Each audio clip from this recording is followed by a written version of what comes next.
Assalamu Walaikum. Hello friends, how are you? Welcome back to my another video. In this video, I am going to show you how to merge multiple rows in Google Docs. Let's get started. At first, you have to open your Chrome browser. Then open your Google Docs apps, then create your document.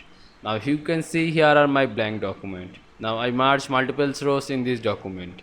At first you have to insert a table in this document. Go to insert menu. Now click table option. Now you can see here are table templates. Now draw your table templates. Now select this table to make white better. I can choose now 4.5 pt. Now click outside the text, outside the table. Now I merge multiple rows in these tables.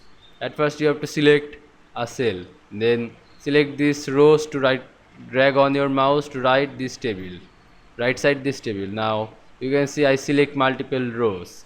Now go to format menu. Now you can see here a table option.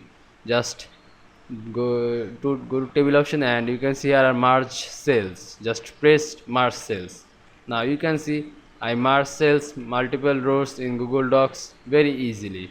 I hope you enjoyed my video. Please like, comment, share and subscribe my channel. Thanks for watching.